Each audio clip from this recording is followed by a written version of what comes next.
He was a very successful lawyer pre-becoming a comedian. I was just like a horrible student in law school. I just worked really hard. And that's kind of my mode of operation with everything. One of my model agents, she had this long conversation with me. She's like, I think we should change your name. I'm like, to what? She's like, let's like lean into your Hispanic side. Like, I'm like, you want me to change like Yuvi Gonzalez? Like, and I just had to be like, what the hell am I doing, man? Yeah. As you go in there, everybody's like recording stuff. People are just like recording like carrots. I'm like, what are we doing here? Cantaloupe. It's And then I recorded myself like, why are we recording this? This makes no sense. What's going on, guys? My name's TARUN'S Shetty. Welcome to the Convo Sutra, your favorite podcast. But before we begin, let's do a quick intro for audio listeners. What's up, y'all? My name is Yuvi.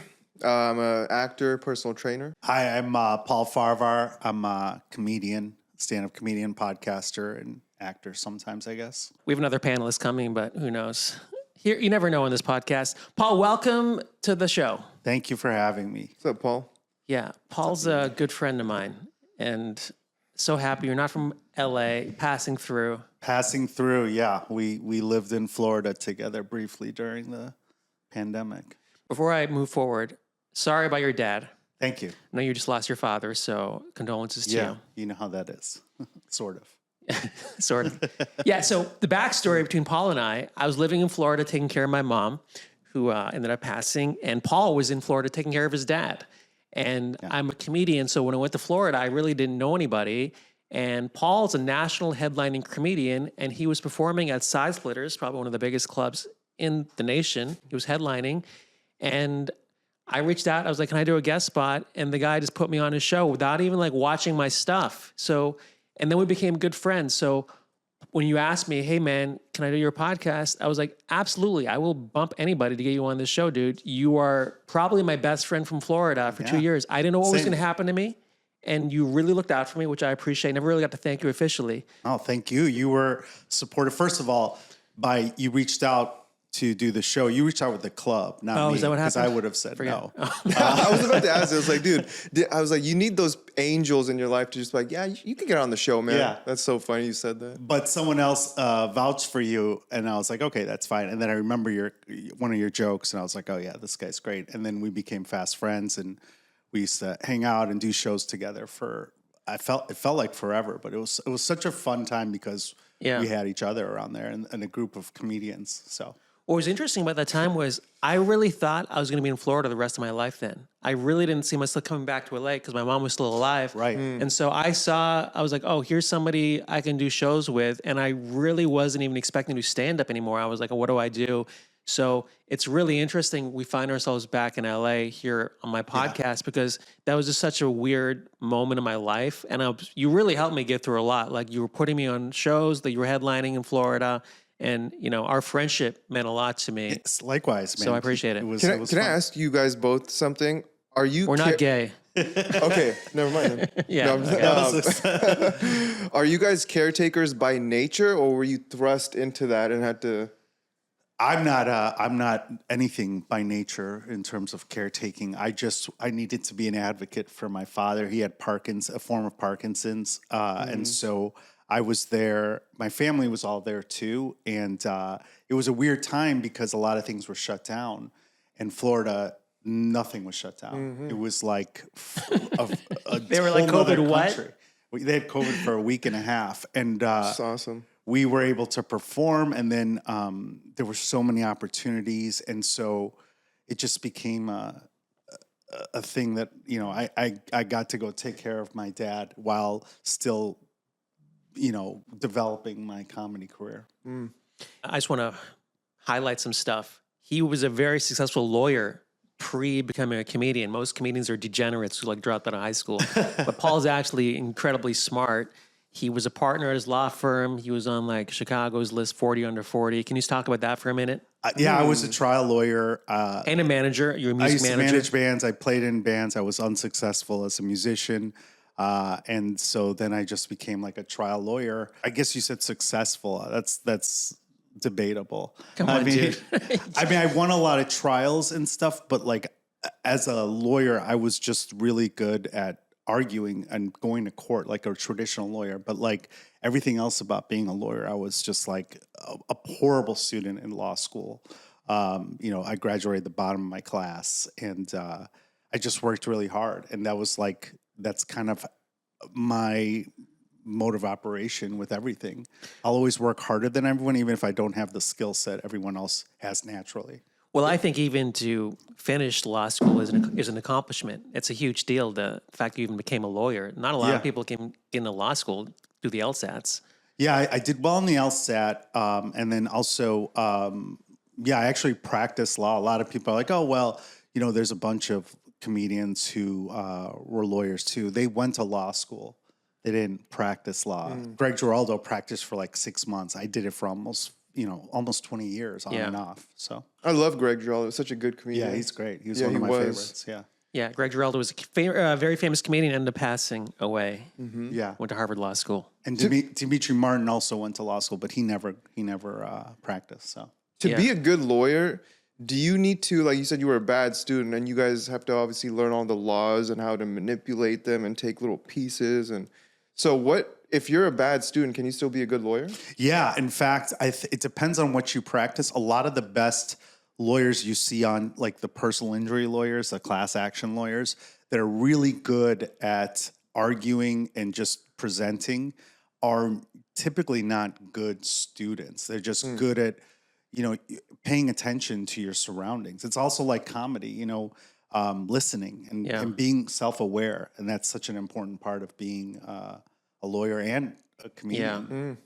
When I was a freshman, I was actually considering, I like speaking and stuff. I like talking. And so I was like watching a lot of Clarence Darrow and all these lawyers. And I was like, oh, maybe this could be a career choice. I think I worked at the law library at NYU. And I was like, this is boring. I remember thinking how boring it was. And I was like, I'm not going to do this. So yeah, I when I was a kid, I always wanted to be a lawyer. And I mean, this wasn't the path that I thought I was going to go to. I wanted to go into politics and whatnot. The comedy was never, ever on my radar. Yeah. So it's just kind of a weird turn that I took. How did you even do that? My origin story is that my friend was opening for Bob Saget in Indiana, and he wanted me to go with him because he was nervous. And so I was managing bands at the time. And so I go, I'll just act as your manager and go backstage. We get to the venue, and Bob Saget arrives when I arrive. And so him and I just end up walking into the casino where it was at, and we became like, he's so chatty. He saw that I was a baseball fan. I think I just came from a Cubs home opener, and we just talked about baseball. He's just a generous guy. And then we were backstage, and my friend was in his room just freaking out because it was his first big show.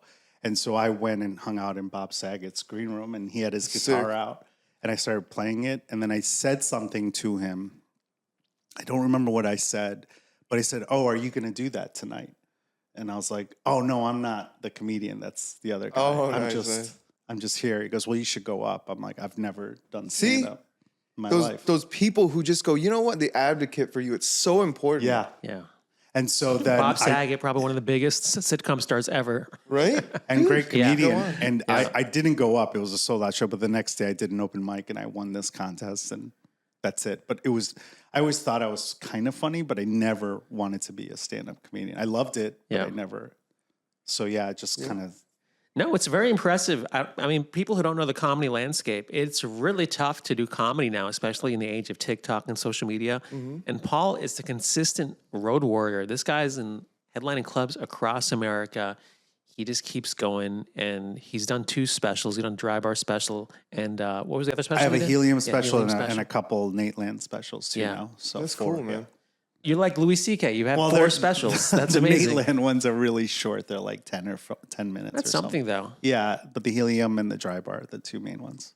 Yeah, we're waiting for you to be funny in this podcast, but I guess. Oh, I didn't know that was a requirement. It's okay. I'm not funny at all in this podcast. So far, we've talked about death and. No, I brought that up. More in black, too. Right. In honor of her parents. Does being a lawyer make you more confident and feel more equipped going out into the world, just knowing, like, I know the law? Yeah, because I can look around the room and I'm like, I'm smarter than everybody here. I always assess the room. And I'm like, oh, For real, you feel like? yeah. Unless they're like, you know, You are smarter than most. I feel like that. It's kind of like a joke that I have, but it's also like, you know, online I'll talk about the law a lot, but people see my bio and they see that I'm a comedian and they're like, you don't know what you're talking about. I'm like, oh, actually, That's cool. and I did a lot of law representing governments at the tail end of my career, where I represented police officers when they got sued, governments, election stuff. So it's funny, things are in the news sometimes, and I'll chime in, and people will just be like, "You don't know what you're talking," and they'll call me names. I'm like, "How many trials have you had on this issue?" And then, and they shut up. And I can't stand those people who just like sit there and comment on policy and like, you don't even know what you're talking about, dude. So stupid. Everything is complicated, but everyone tries to simplify it online. I know. Yeah, I do watch a lot of these like TikTok lawyers and stuff sometimes because they're talking about like divorces, and it's interesting like the way like social media can make these professionals into these social media stars. Yeah, I'm working on it. You could easily. I do some legal stuff too, but I try to make it funny. But unless someone big shares it, it doesn't do anything. Yeah, Paul also has a podcast called Stuck in the Elevator with Paul. Stuck with Paul, yeah. Whatever. Sorry. It's such a cool concept, and you just keep going up and down. Yeah, we just talk, and then sometimes people chime in, or we get kicked out of the elevator. There's all kinds of things. What elevator are you using? I was using one in Chicago, but they created a law that said we can't record in there. No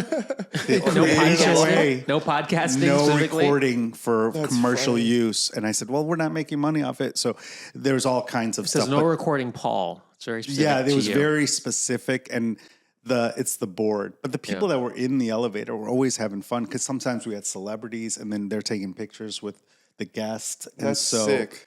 Now I just do it in the elevators of abandoned buildings, or the hotels. Like I'm here, so I'll end up doing one at the hotel I'm staying at. I always look up the hotels to see how nice they are if I'm out of town. Oh, you don't live? So you don't? I live in Chicago still. Yeah. Oh wow. Yeah. Okay. Isn't that crazy though? Like how social media is part of everything. I went to this thing called Laurel Hardware, this new coffee shop in like West Hollywood. It's like this trendy thing.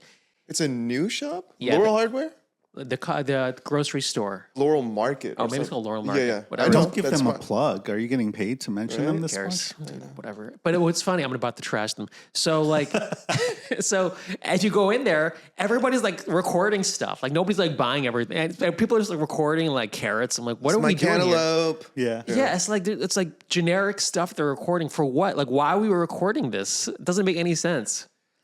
It's and then I recorded myself. Like, why are we recording this? This makes no sense. That's funny, dude. Yeah, I think that a lot of those places, it's new, or so they probably hired a bunch of people to just like. You know Erewhon? Yeah. It's Erewhon's competitor. Oh. It's like the knockoff. So people are like, let's see if this melon's is good, or this smoothies is good. Right. So. Yeah, they're just trying to be influencers. Exactly. Yeah. Are you trying to be an influencer out here? I see your videos. I've had a minute of like wanting to pursue that, and then I was like, I just want to be able to express myself. Yeah. Because I miss just being goofy and stupid. Yeah. You know? So I just find ways. We're all just trying to get followers and stuff. Right. And for comedy, it's such an important thing.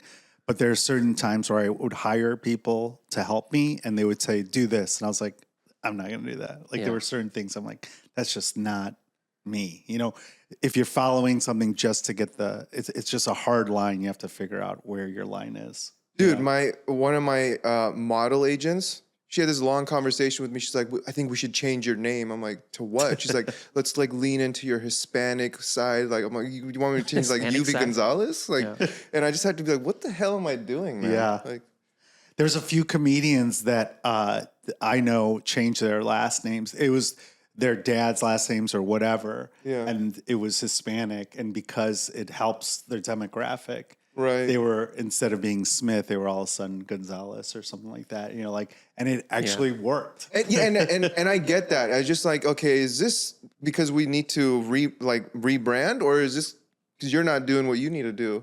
So there's like you kind of go, okay, we've tried all the other stuff, so maybe we'll lean into the Gonzalez. Well, you could pass for being white, actually. If I didn't know Farahvar. What are you? I'm Iranian, 100%. But yeah, people are, when I get on stage, it's funny because in LA, everyone knows what Persian and Iranian is, but most of everywhere else, it does not. So like, You get Iranian hate? Oh, you guys actually you don't announce that. I do announce it. Okay. Especially like if it's in the news, like. So Midwest right America, are they like racist towards you? They're confused because they don't know what to think, you know. And I always say like, this is what we look like without that stuff on our heads or whatever. Yeah. But it's a lot of confusion. Now we're in the news again. So it's kind of like people know who we are. But for a while, people didn't. You know, it's not like here. You know, in Chicago, it's a large Persian community, but it's nothing like this. And even then, it's like the third or fourth largest. There's like maybe 3 comedians who are Persian. But you go to Florida, everywhere else, there's not a lot of Persians. No, Persian comedians are killing it right now. In fact, the number one comedian in India right now is a Persian guy named Maximini. Yeah, Max. I know. I see his videos. Crazy. Yeah, I opened for him a couple of times. He's crushing it. He's got it all figured out. He was actually an actor for the on a Persian soap opera too. So he knows how to do comedy in Farsi too. Sure. So. I texted him to come on this podcast. No response. So shout out to Maximini. Anyways, no, man. So how about this panel? I don't know where the hell Jazz is, but who cares? That's fine, man. We just 3 dudes on a... No, it's cool. It's fine. I'm sure, Jazz has always been here for us, so there's nothing ill will said about her. Hey, sorry to interrupt. If you like this episode, please don't forget to like and subscribe. And hit that notification bell. Thanks. We do a question, Paul. Is ambition still healthy when nothing ever feels like enough? I feel like I have an unhealthy amount of ambition. It's a drive that I've had. And I think that it's benefited me, but it also is hurtful. I mean, you kind of like, you set these goals, you set goalposts for yourself, and then you move them when you accomplish them. There has to be a way where you can smell the roses and still like work hard and have all these goals. But I'm a very ambitious person. I'm never satiated. So I feel like for me, it's something that basically is a cardinal trait of mine. Sure. For better or for worse. It's definitely affected my personal life. It's affected things that probably should be a priority. Well, that's funny. One thing we all have in common, we're all not married with kids. Yeah. Is that because of the career or is that because of who we are internally? Yeah, I think it's a little of both, but I think for me, it was never a priority for me to get married and have kids. Even when you were a lawyer, you never felt that? No, I think, when I was younger, I wanted to be married and live a traditional life. But I think at some point when I left, a lot of things happened to me when I graduated from law school that I was just like, what's the point? You know, I have a brother who's very successful. He's a neurosurgeon. He's got 3 kids. He's happily married, but it's like you gotta have one of those. Yeah, I don't have any of that. But I also feel like at the end of the day, I'm probably a happier person than he is. Yeah, that's a good point. And I actually brought that up to him once, and he's like, "Is anyone really happy?" And I was like, "I kind of am most of the time." Oh wow. Don't you think like sometimes, like even when you have a bad set or just are having a rough time at it with comedy, it's like, this is awesome what we do, at least what I get to do. It's most of the time it's pretty awesome. Yeah. I'll give my answer. Yuvi, what do you think? You can answer. Yeah, I relate to a lot of that. Now I always try to pinpoint them is this a cultural thing? Because our culture, your culture, places a lot of importance on, manhood and what that means. But I'm like, okay, I've had to battle with that too, where I have like an insatiable desire to keep growing. So yeah, some things I wanted 5 years ago that I have now, I'm like, oh no, I've been there, done that. I want even more now.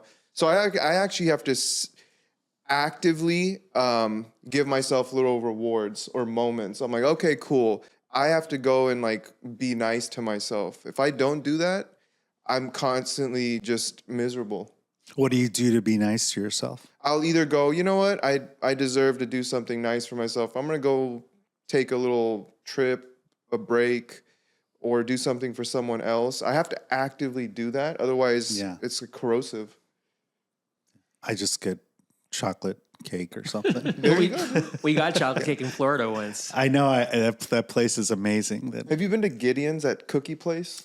I've heard of it. I don't know if I have. Okay. I'm I've been trying to waiting- cut out desserts on this trip. So, Oh, damn. although I had a then- cookie last night. It's so hard, man. The funny. diet thing. It's It's like if you can get that diet locked in, it makes everything so much easier. It's harder for me because I have such a sweet tooth and I have such a bad schedule.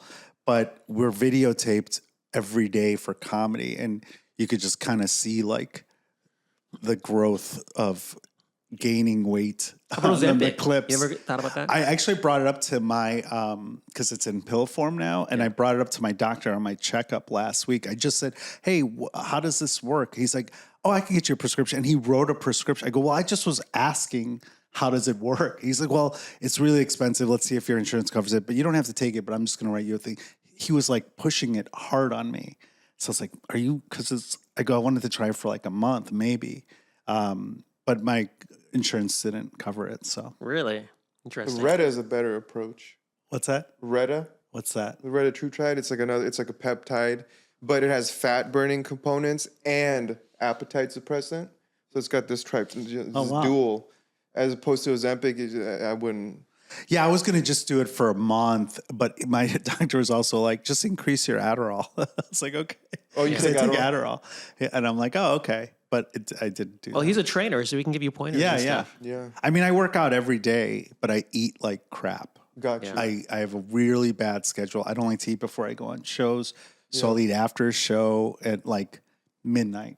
right. You know? I still eat like that, and I don't perform like I used to, and I still have this habit of eating at night. I get so hungry, but in the morning I'm not hungry at all. Yeah, I don't eat in the morning. I don't eat for 5 hours Crazy, when I wake right? up. And I don't know. It's not the greatest thing. But the problem is late at night when you're in like Wisconsin or Iowa or something like that, there's not a lot of options open that Yeah, are Denny's. Yeah. So you're eating Can I like get 3 orders of Applebee's. cheese curds, please? Yeah. So in Chicago, there's enough places where I can eat that like somewhat healthy. But yeah. And here too, but unfortunately. You know what's funny? Like a lot of people say the stuff you guys say, like, man, I eat really healthy, or it's like I only eat once a day. And a lot of times those people are like heavily overweight. It's really interesting. And you're like, there's a common ground there. But I literally every day I do at least 40 minutes on the treadmill, and then I'll do weights every other That's day. a lot, actually. Good And for I you. do That is. planks. I do planks every day. But yeah, I mean, I have a lot of muscle because I muscle memory from when I was an athlete back in the day. Oh, you were a tennis player. That's right. I was a tennis player. Nice. I forgot what the question was, but I think ambition's like, Is there like a healthy way to have ambition without being unfulfilled? I feel like ambition's like the bane of my existence because it's never enough for me. And Yeah. I'm realizing no matter what I achieve, it's never going to be enough. And that's just okay. I don't believe in happiness either. Kind of like you. If someone else told me that. But I feel like contentment maybe, but happiness, it's like the wind.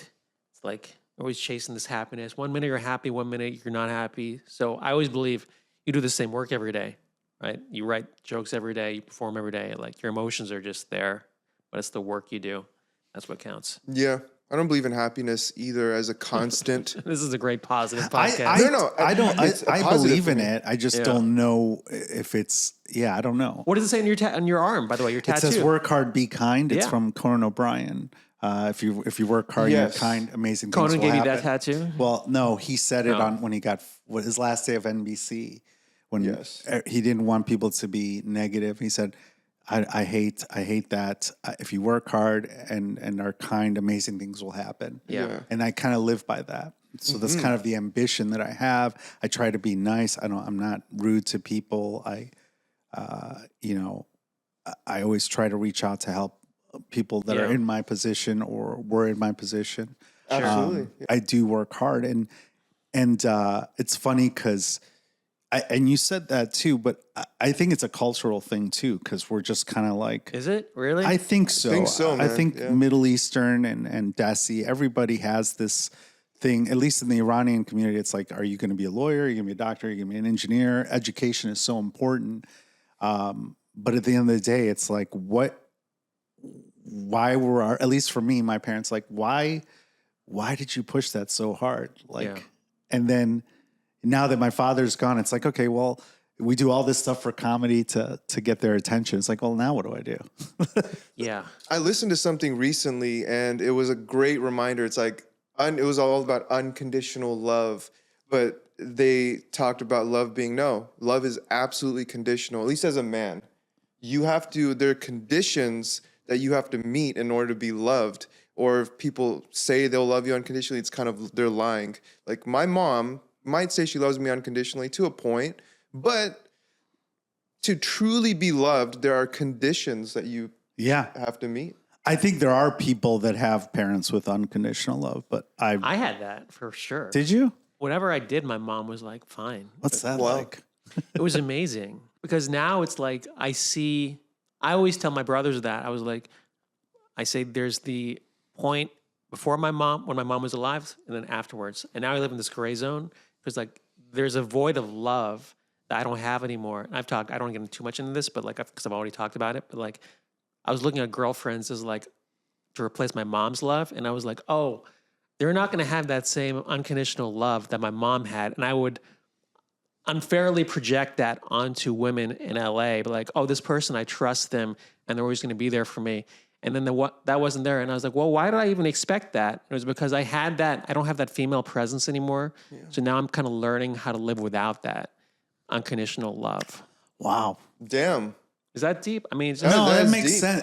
I never had that, so I don't really have that search. I feel like it was just like pride that I seek. That's why the ambition for me is not love seeking. It's more like I want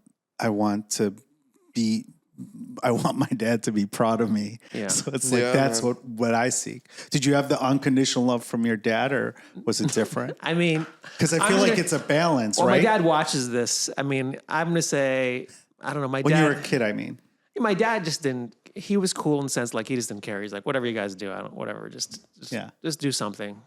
You know, my dad was also a surgeon and he was very successful. So I think he was busy with his own stuff. Yeah. He couldn't Same with my dad. Yeah. It was like, you guys I'll send you to boarding school. Just go figure out something, you know? So just to clarify, my mom does.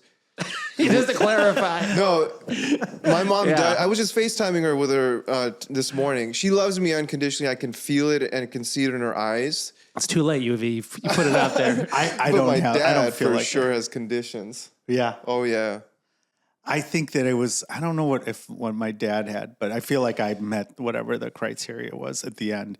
But with my mom, there's definitely like conditional love. It's just like a weird, I think that's kind of messed me up in a way, but also made me, a better like person. If you're a comedian, there's something broken inside of you. I don't know 100%. What that is. You're a broken toy walking around. Yeah, we're all broken. You have to be broken to do this. Yeah, like white parents are pretty chill. Like, go be a Walmart greeter. If that makes you happy, honey, do it, Yeah. Yeah, that's just not in our culture, man. I think money does play a big part in our culture at the end of the day. Because I deal with that a lot with women sometimes. Like, they can't gauge, like, what my finances are. And I can see them trying to, like, measure, like, oh, do you own this condo? Or, like, they're trying to, like, figure out, like, stuff. Yeah. And I'm always, like, all the time. And I always, like, throw up smoke screens just to, like, confuse women. And at that point, I'm already out. I'm like, I don't want to have to deal with this. Did you buy those clothes on Klarna? Or those paid off? It's like... Yeah. Yeah. So, anyways, but that's just... I wonder if that's an LA thing too, because LA is definitely more materialistic and pretentious than everywhere else, but there is a level of that with everything. Yeah, I feel bad saying this stuff without a woman perspective, which we normally have, but yeah, we'll just speak for her. It's fine. Well, she had an opportunity and she didn't show up. She had an opportunity. This is going to be bro-ish. No, it's fine. So, okay, so you're here in LA. Well, what are you even doing here in this town? I'm doing shows. I headlined a show last night in Venice, and then I picked up a couple of shows here and there. I ended up doing a spot at Comedy Store last night, and I'm doing one show tonight, and then I'm headed to San Francisco. But why even come here? Like, what's the point? I used to come here a lot before my dad was sick and just kind of like pitch stuff to try to get shows and stuff or get opportunities. And so I wanted to just like reestablish roots in here because I was going to move here in 3 days. Reestablish roots? I'll be here for a week. I'll come back after San Francisco. So you've never lived in LA? No, I was planning on living here in 2020. I found a place in North Hollywood that I was going to stay for like a month and just kind of like act. I had a show that we were going to do at the Laugh Factory weekly, and then COVID happened and everything went away. Yeah, and you do a show at the Laugh Factory in Chicago weekly. Yeah, I have a monthly show now because I travel. But yeah, it's like it's a interview show. We interview comedians after their sets. So that's terrific. Yeah, it's fun. Who do you have any comic? I mean, there's a lot of good Chicago comedians. Who are some comics that you really got inspired by? Well, Gary Gulman is a big one for me. My mom Gary Gulman is a Gary Gulman fan. He did my podcast, and I opened for him quite a few times in the past. He's great. It's kind of crazy to consider him a friend. That is really cool. Now. But out of Chicago or just in general, but yeah, we got Sebastian. You got Kumail Nanjiani was in Chicago. Kumail was from he left before I started. Jeffrey Asmus is blowing up right now from Chicago. Tommy Brennan, who's on SNL. Maggie Hughes DiPaolo is blowing up right now. There's a lot of comedians. Jeff Arcuri was there for a while. We all kind of started together, and they're all kind of huge. So what's that like? Because I need some advice here. What's it like to watch people that you know blow up? You know what's funny is it's awesome, especially if they're good people. Like a lot of my friends, I'm really happy for the success. But then it's also like, wait, you were opening for me last year, and now like you're doing theaters. So it is kind of crazy. But I hope I don't get bitter by it. Yeah. And it's just more inspiring to be like, all right, well, they're shining now. One day it might be me. I don't know how I feel about that sometimes, because there's definitely a thing when you see your friends like get to another level, and I feel like I can't even like text them or call them because everybody wants something from them. Yeah. There's a guy named Theo Vaughn who I used to be really good friends with, did my movie, and like I always felt bad even texting him for anything because I was like, I know everybody wants something from him. And he actually called me when my mom died, which was really great of Theo. And then I was like, oh, I got to reach out to Theo when he passes through LA to be on this podcast. But then I kept wrestling with, dude, everybody wants Theo for like 20, 30 minutes. Yeah. And there are people I hate too who are blown up. And I get so pissed off. I have no idea how to deal with that. Yeah, that's a different feeling. But for me, like the guys who I work close to, I think they know that I don't need or want anything from them. And I feel like, but you have to ask. That's the thing. Yeah, you have to ask to do stuff. I've asked to open for a few of them and ended up opening for some people. But yeah, it's a weird thing. But I kind of like it. I kind of like to see their success. Jeff Arcuri and I started together. He just had his Netflix special, and we've been close forever. And now he's at a different level where I'll text him and it takes him a little while to respond. But I'm also like, he's a busy guy. He's dealing with a lot personally too with his wife. So, I mean, I like seeing it. But the people that you hate, that's a different thing. I don't know how to deal with that.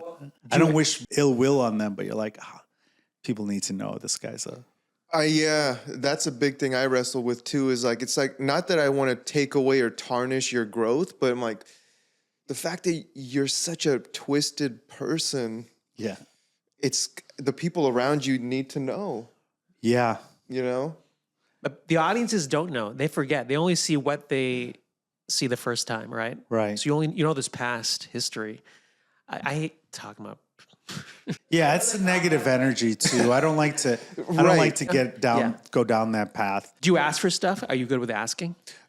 It depends on the person. So if I know what I've established like a good relationship with someone where they know my heart, I know theirs, I never feel bad. Yeah. But if we were just kind of like, I don't know, acquaintances, I'm not going to be like, yo, dude, like, remember that one? We used to kick it. I'm not going to do that. Yeah. It has to just be established. Like, dude, we know each other. You can ask me for whatever. And I know one good thing that I've always maintained is that, like, if you see me in person after years, I'm not going to give you some weird vibe. Yeah. It's just who I am.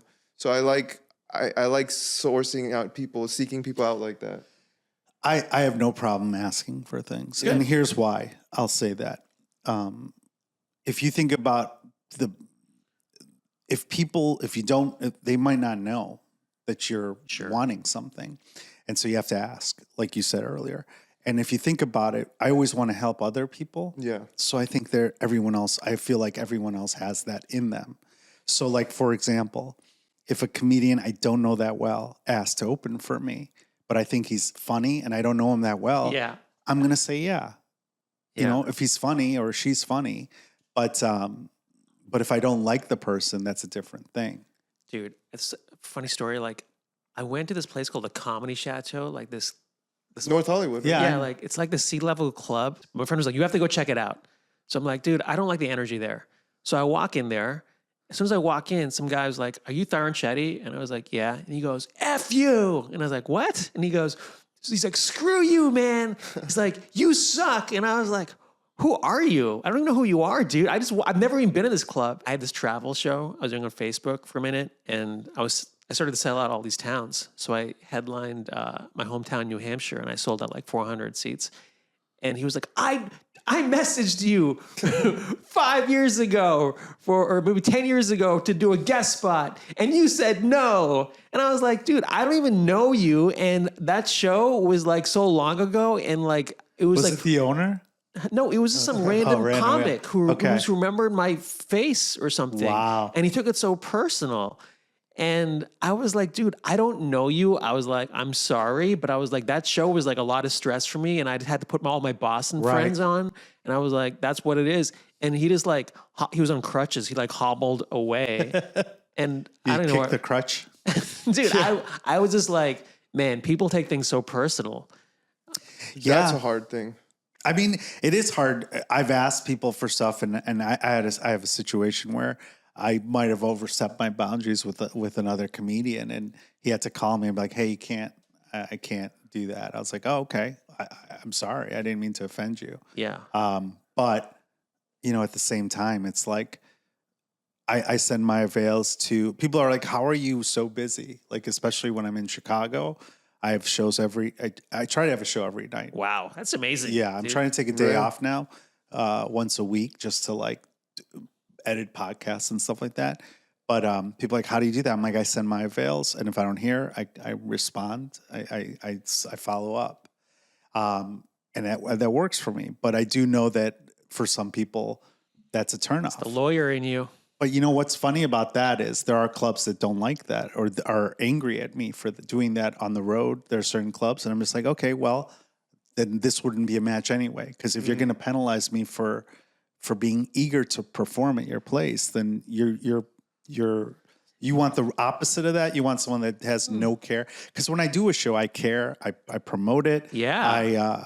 I help the venue any way I possibly can. I'm like, hey, would you want to do this? I can get the bar association involved. We can do bulk tickets. And they're like, most of the clubs that I work with, they love my professionalism because I want the show to do well. Yeah. So if someone's going to be mad that I'm, eager to work at their place, but they rather have someone that's going to be laissez-faire but is a bigger name, that's their power and they're right to do that. I think that is the best distinction is like, okay, when you ask someone for something, they're going to kind of size you up and go, okay, this guy puts in work, he promotes, he's serious. Yes, Yeah. I'm going to do that for him. And that's like the biggest thing that That's what it should be, but unfortunately that's not how comedy always works, Fair, but you can at least have confidence when you do ask. Like, oh no, I put in the work, I'm going to ask. Yeah, I mean, and that's the biggest thing. But a lot of people, they don't do that, and so that's they're true. like, well, I'm just going to wait till they reach out to me. It's like, well, that might never happen. Right. There's a guy using this podcast recently. His name is Masood. He's like this store owner in Beverly Hills, like fashion guy. And he just kept reaching out to me again and again. And I met him at a casting. It's like this model, I guess, from back in the day. But he was so persistent. And I finally put him on, and he was great. And now I have him on regularly. And I think about that in my own career. I'm like, oh, it's okay to ask because if you're good, you're good. You prove yourself. Right. And so I try to reframe that in my own personal life. Like, it's okay if you're good enough. If you actually have the skills and you can do it, there's nothing wrong with being asked to be given a shot. Not at all.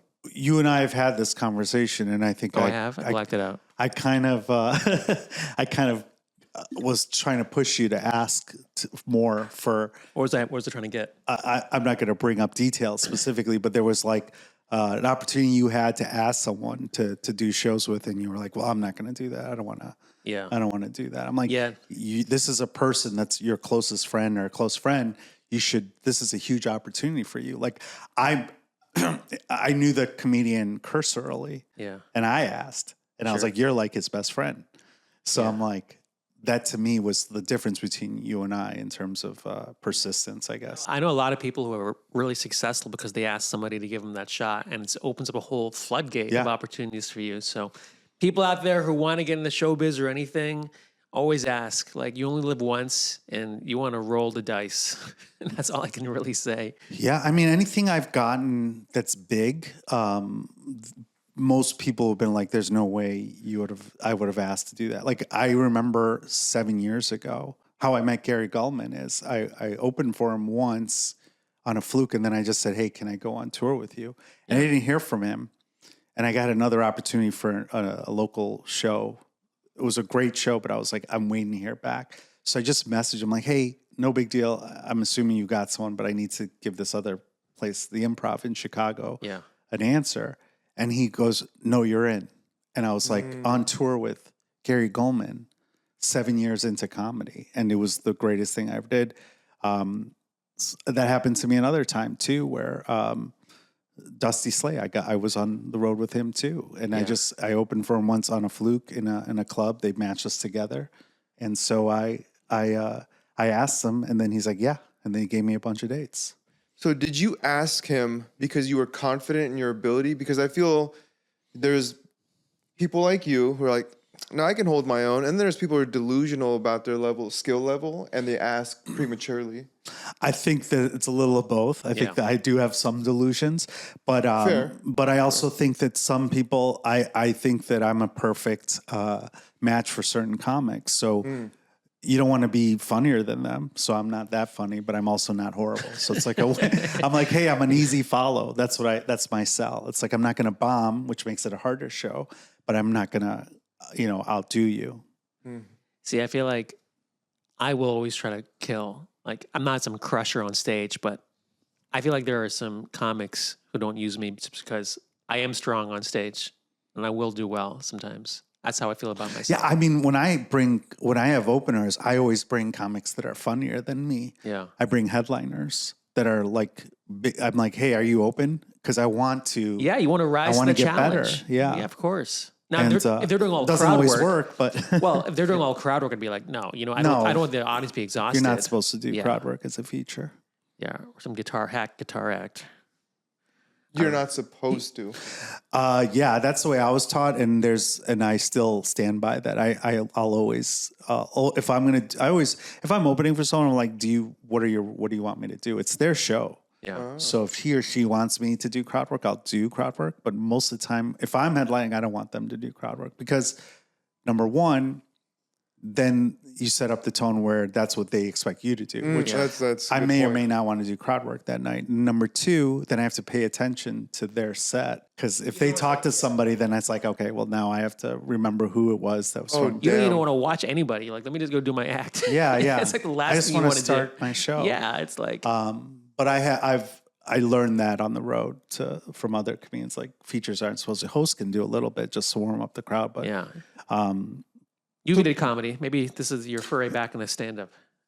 I've never liked that, even though it seems like fun. There's like a bunch of comedians that I've watched who purely do that.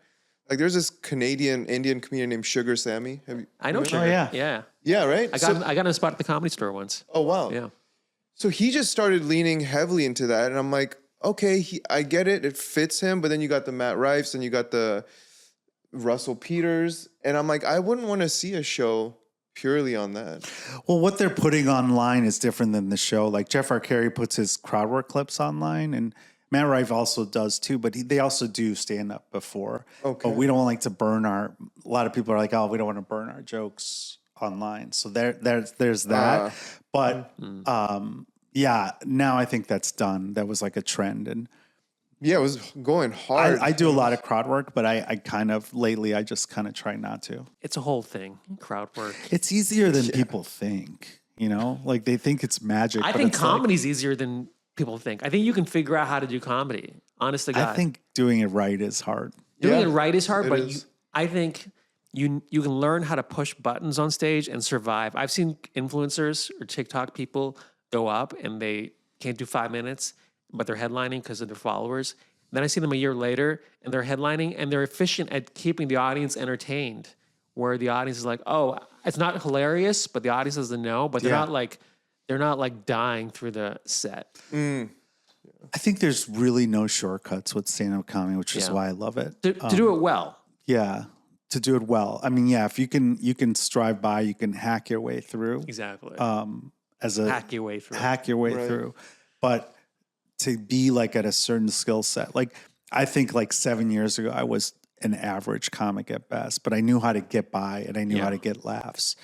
But now I'm like much better than I was. You're very strong. Hey, sorry to interrupt. Guys, if you like this show, please consider joining our Patreon. Support us so we can make more great content for you.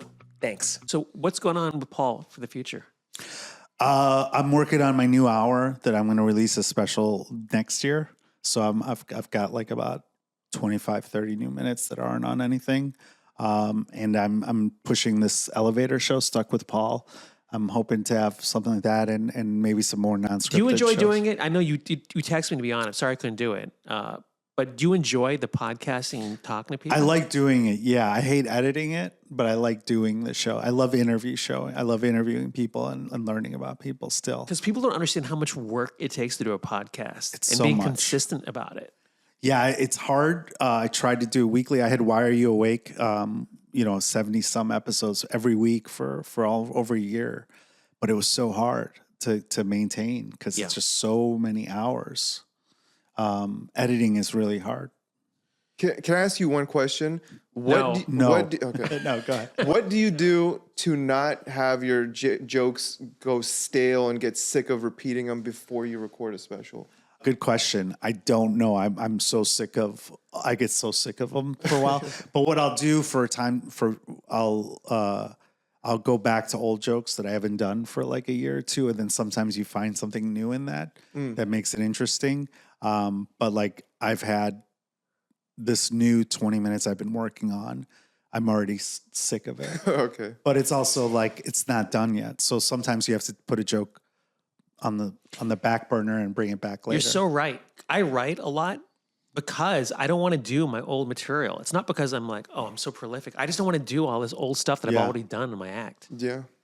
It's hard. It's a weird balance. Like last night, there was one of the shows I did was a tougher crowd.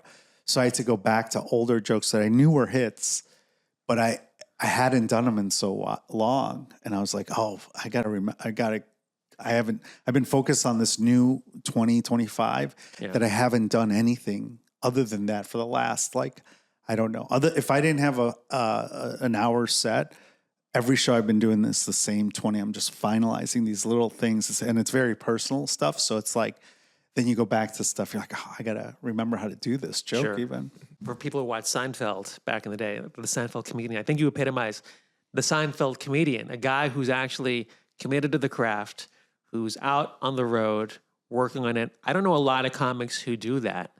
I think a lot of the comics I know are just like more like LA guys who've got like a podcast or some stupid Instagram thing. But you have both, and you're also on the road working on your stuff, like you just said, and you're putting out special after special, which is really commendable. So trying, man.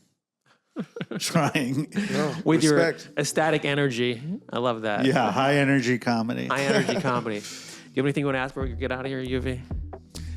Nothing, guys. Just, follow me on Instagram at Yuvi Grewal, Yuvi Trains. My YouTube and TikTok is Paul F Comedy. And Instagram is Paul Farahvar, common spelling. And thanks for coming on, dude. Thanks for having me. I know Good meeting you, man. We've been talking Likewise. a lot, and I'm glad we got to coordinate this. And you can follow me at TARUN'S, and you can follow us at the Convo Sutra. Thanks to both of you for stopping by today. Appreciate you. And we appreciate you guys for checking in with us. We'll see you guys next week. Take care. Bye-bye.